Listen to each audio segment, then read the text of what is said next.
Welcome to my channel. दोस्तों, एक बार एक परिवार लड़की को देखने के लिए अपने बेटे की शादी करने के लिए उसके घर पे गया। वहां जाके पता चला कि भाई लड़का सेल्स में काम करता है। जब लड़की वालों ने उससे पूछा तो उनसे पूछा गया, क्या करते हो, कितना कमाते हो, कैसी है, सैलरी पे हो, कमीशन पे हो, क्या हो। यानी कि सेल्स के लोगों को लोग अक्सर तवज्जो नहीं देते हैं, अक्सर ज़्यादा मान सम्मान नहीं देते हैं।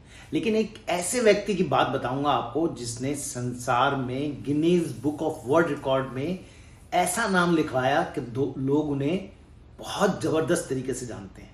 एक ऐसी किताब लिखी जिसको पूरा वर्ल्ड जानता है, और वो उस सेल्स की लाइन की एक ऐसी किताब है जिसे जिसने पढ़ लिया तो उसका जवाब नहीं।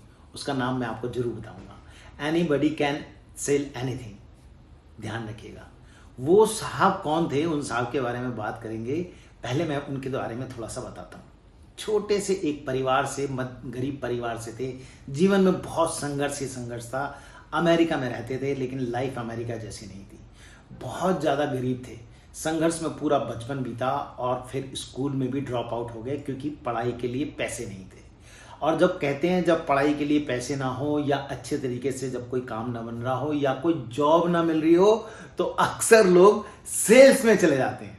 लेकिन उन्होंने सेल्स को पूरी तरह से अपना कैरियर बना लिया। ये है उनकी किताब और उनका नाम था Jean Girard. He is a gentleman, he is a superman, he is a magnificent, he is a magician. उनको कहा गया था कि तुम इस लाइन में नहीं चल पाओगे, तुम कुछ दिनों बाद छोड़ दोगे क्योंकि तुम्हारे बस की कुछ नहीं है।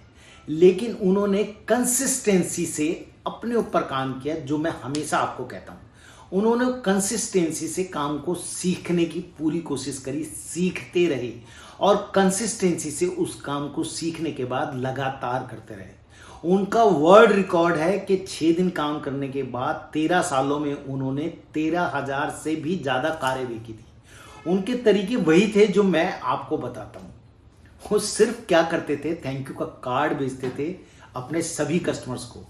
वो कहते थे कि मैं एक कस्टमर को अगर मैंने अपनी कार भेज दी तो 250 दरवाजे मेरे लिए खुल जाते हैं। क्यों कहते थे वो ऐसा? वो इसलिए कहते थे कि आम तौर पे अगर कभी भी किसी को भी उठा के देखो, यार दोस्त या रिश्तेदार या समाज में जितने भी लोग जानते हैं, तो कम से कम एक आदमी 250 लोगों को जानता है। यही मैं आपसे हमेशा कहता हूं। मैंने पिछले वीडियो में भी आपको शाहरुख खान का उदाहरण बड़ा अच्छा दिया था कि रिश्ते बना लोगे तो जीत जाओगे, क्योंकि रिश्ते बड़े महत्व करते हैं। अगर आपने एक आदमी को मशीन बेच दी, अपनी प्रोडक्ट बेच दिया, अपनी कार बेच दी, अपनी लाइफ इंश्योरेंस बेच दी, अपनी मेडिक्लेम पॉलिसी बेच दी, अपनी नेटवर्किंग बेच दी और उससे अपने संबंध मधुर कर लिए, तो आपका रिश्ता इतना ज्यादा मधुर हो जाता है कि आपके 250 से 500 दरवाजे खुल जाते हैं। अगर आपका रिश्ता अच्छा है तो वो सिर्फ और सिर्फ आपके साथ ही आगे जाएगा और आपके प्रोडक्ट्स को बेचने में आपको सबसे ज़्यादा आसानी होगी। मैं हमेशा समझाता हूँ ये वाली बात, लेकिन आप इस बात को अगर कैरी करते हैं, पहले तो मैं भूल गया था, माफ़ी चाहता हूँ। Thank you very much for supporting me. मुझे इतना प्यार देने के लिए, मुझे इतना आगे बढ़ाने के लिए, मेरे को सब्सक्राइब करने के लिए, मुझे लाइक करने के लिए, मेरे को कमेंट करने के लिए और बहुत सारे शेयर करने के लिए मैं अब आपकी तरह आगे बढ़ रहा हूँ। ये वाली बात इसके लिए मैं भूल गया था, मैं माफ़ी चाहता हूँ। Thank you so very much मुझे इतना लाड़ और प्यार दिखाने के लिए। हम बात करते हैं जॉ गिरार्ड की। फिर उन्होंने जो काम किया, अगर वो कंसिस्टेंसी लेवल पे इस तरीके से नहीं काम कर रहे होते तो मैं नहीं समझता या कि वो कभी भी सफल हो सकते थे। उन्होंने अपने व्यवहार को, अपने काम को, अपने रिश्तों को बनाने की कला को हथियार बनाया। लेकिन उनका सबसे ज्यादा जो जरूरी काम था वो था कंसिस्टेंसी। वो उस काम को लगातार सीखते रहे, सीखते रहे, सीखते रहे। मैं हमेशा कहता हूं कोई भी काम, आज हम बात कर रहे हैं कंसिस्टेंसी पे, कोई भी काम अगर बॉस कंसिस्टेंसी से किया जाए तो आपकी जीत पक्की है। क्योंकि जब कोई काम किसी भी तरीके से लगातार किया जाता है तो आदमी उसमें एक दिन मास्टर हो जाता है। और जब वो मास्टर हो जाता है तो दुनिया की कोई ताकत उसको हिला नहीं पाती है। जैसे कि जॉ गिरार्ड का नाम Guinness book of world record में दर्ज है बॉस। ये हमारे लिए बड़े गर्व की बात है और ये बात आपको भी महसूस होनी चाहिए। ये जो वर्ल्ड बहुत ज्यादा रिच आदमी है, वर्ल्ड रिचेस्ट मैन तो नहीं कहूंगा, but is a rich man. तो ये वो कैसे बन पाए? वो सिर्फ इसी तरीके से बन पाए क्योंकि उन्होंने अपनी काबिलियत को बढ़ाया और कंसिस्टेंसी लेवल पे उस काम को प्रॉपर तरीके से सीखते गए, तो वो जीत गए। ऐसे ही अगर आप ये वाली बात को आप सीख जाते हैं, कर लेते हैं, तो अपनी सेल्स टेक्निक्स पे लगातार काम करके तो कोई आपको भी हरा नहीं पाएगा।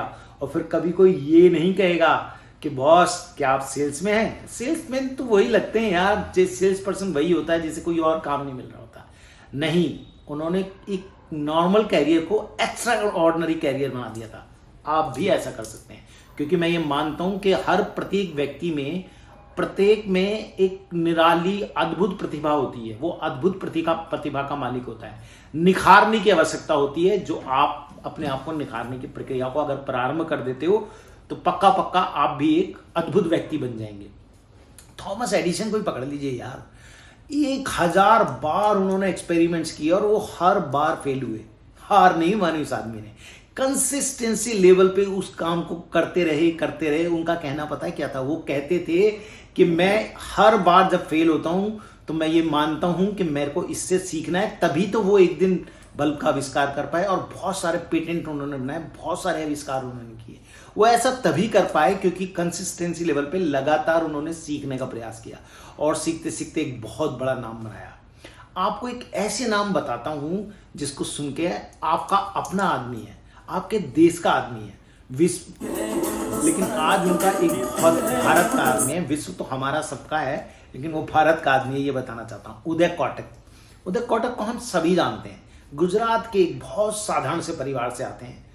एमबीए करने के बाद कुछ नहीं था उनके पास, 30,000 मात्र से उन्होंने अपना बिजनेस शुरू किया। लेकिन उनको कोई भी सीरियसनेस तरीके से नहीं लेता था, कोई भी नहीं लेता था। लेकिन उन्होंने अपने काम को पूरी तरह से सीखते रहे, ईमानदारी से वित्तीय संस्थानों में काम करते रहे, मिलके काम करने की कोशिश करी। हर काम को ईमानदारी से काम करते करते एक दिन उन्होंने नॉन बैंकिंग में फर्म का लाइसेंस लिया। सबसे पहला नाम उन्हीं का आता है जो नॉन बैंकिंग में लाइसेंस उनको मिला था। आज उनका आप और हम सब अच्छे तरीके से जानते हैं कोटक बैंक के नाम से, कि वो सब कर पाए। कोटक ने बहुत ज़्यादा फील्ड्स में एक बहुत विशेष बात रही कि लगभग फोर्ब्स के 10 लोगों की लिस्ट में कई बार उनका नाम आया, बहुत शक्तिशाली व्यक्ति के रूप में, बहुत संपत्तिवान व्यक्ति के रूप में। ऐसा वो तभी कर पाए दोस्तों, क्योंकि वो कंसिस्टेंसी लेवल पे अपना काम करते रहे। आप भी एक ग्रेटनेस को प्राप्त कर सकते हैं, आप भी एक ग्रेट सेल्समैन बन सकते हैं, अपने काम में फैबुलस हो सकते हैं, आप मैग्निफिसेंट हो सकते हैं। वो सिर्फ और सिर्फ आपके ऊपर डिपेंड करता है कि आप कितना काम कर रहे हो यार, आप कितना ध्यान लगा रहे हो यार, कितने घंटे आप काम करते हो, कितना सीखते हो, क्या लोगों से मिलते हो, कितने अच्छे लोग आपके आसपास हैं, कितने तरीके से सीखने की कोशिश करते हो, क्या वाकई में ही अप्लाई कर रहे हो उन चीज़ों को जो सीख रहे हो, या सिर्फ सीखने के बाद उनको अंधे बस्ते में रख देते हो, या उसको फेंक देते हो, सोच लेते हो कि नहीं करना है, बस सीखने के बाद अपने आप को एक बार जोश में ले आते हो और उसके बाद अप्लाई नहीं करते, या प्रॉपर तरीके से अप्लाई नहीं करते।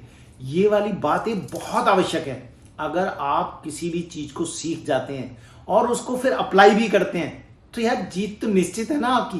कोई रोक सकता है क्या आपको? कोई नहीं रोक पाएगा दोस्तों, क्योंकि आप ही उसके सरताज बनेंगे, आप उसके बादशाह, आप उसके राजा, आप उसके किंग होंगे। क्यों? क्योंकि आप उसको बहुत कंसिस्टेंसी लेवल पे उस काम को सीख गए हैं। सेल्स एक ऐसा हथियार है जिसे दुनिया में हर आदमी कर रहा है, और उसी सेल्स को सोचता है हर आदमी कि यार सेल्स कोई प्रोफेशन है। लेकिन जो गिराड ने जिस तरीके से उस सेल्स के प्रोफेशन को, नॉर्मल प्रोफेशन को एक एक्स्ट्रा ऑर्डिनरी प्रोफेशन का करार दे दिया था, उसको आप भी कर सकते हो। और हर वो आदमी कर सकता है जिसमें कुछ करने की जुनून है, कंसिस्टेंसी लेवल पे जो अपने सपनों को पूरा करना चाहता है, उसको आपको सीख के एक विशेष नाम दुनिया में बना सकते हो। ये तभी पॉसिबल है अगर आप उसको कंसिस्टेंसी लेवल पे करना चाहते हो। दोस्त, बार बार कंसिस्टेंसी लेवल का नाम यूज कर रहा हूं, तो इस बात को अंडरस्टैंड करने की कोशिश कीजिएगा। लगातार अगर आप, वो मांझी का नाम आपने सुना होगा, जिनकी पत्नी की तबीयत खराब हो गई थी और वहां पे एम्बुलेंस नहीं आ सकती थी, तो उन्होंने पहाड़ काट के, पहाड़ को काट दिया था सिर्फ छेनी हथौड़ी से, सिर्फ हथौड़ी से मार के उन्होंने उसको बना दिया था। लेकिन उनका सिर्फ एक ही पर्पज से सॉल्व हो पाई वो बात, कि उनका जो काम था वो सिर्फ और सिर्फ कंसिस्टेंसी लेवल पे था। अगर वो उसको कंसिस्टेंट नहीं रखते तो जीत हासिल नहीं होती। आज उन्हों के वहां से वो रास्ता है बना हुआ है जहाँ से एम्बुलेंस और कारें सब जा सकती हैं हॉस्पिटल तक। उनकी पत्नी की डेथ हो गई थी और उन्होंने ये डिसाइड करा था कि मैं इस काम को तभी इसको पूरा जरूर करूंगा, लेकिन वो कभी जीवन में पूरा नहीं कर सकते थे। अगर वो ये सोच लेते 2-4 दिन काम करते और हार जाते, थक जाते, तो कभी पूरा नहीं हो सकता था। लेकिन उन्होंने कंसिस्टेंसी को छोड़ा नहीं, और यही सिर्फ और सिर्फ आपने करना है यार। जुड़े रहिए मेरे साथ, मैं वायदा करता हूं हम और आप मिलकर एक बहुत अच्छे समाज का निर्माण करेंगे, क्योंकि आप और हम जब सब रिच हो जाएंगे, हमारा देश समृद्ध हो जाएगा, हमारे देश में खुशियां होंगी, हमारा देश सब आगे बढ़ता आएगा, पूरे विश्व में शांति, सुख और समृद्धि होगी। सभी टैलेंटेड लोग होंगे जो सभी अपने काम को बहुत लगातार कंसिस्टेंसी लेवल पे काम कर रहे होंगे। तो जीत यार हम सबकी होगी ना, हमारे जीवन में खुशियां ही खुशी होंगी और हमारा देश फिर दोबारा से सोने की चिड़िया कहलाएगा, जिस दिशा में आज हम बड़ी तेजी से चल रहे हैं। आपको 1-2 दिन में मैं एक और ऐसे नाम को बात बताऊंगा, विशेष व्यक्ति की बात कर रहा हूं। कमेंट में मुझे जरूर बताइएगा, और अगर मेरी कहानी, अगर मेरी सीख आपको अच्छी लगी है तो मुझे कमेंट कीजिएगा, शेयर कीजिएगा, लाइक कीजिएगा। और मेरा विश्वास है, ये मेरा वायदा है आपसे कि आपकी जीत जरूर निश्चित होगी और आप अपने सपनों को जरूर पूरा कर पाएंगे, रिचनेस को प्राप्त कर पाएंगे, लग्जरियस लाइफ को प्राप्त कर पाएंगे। ध्यान रखिएगा, मैं आपके साथ हूं। Thank you very much.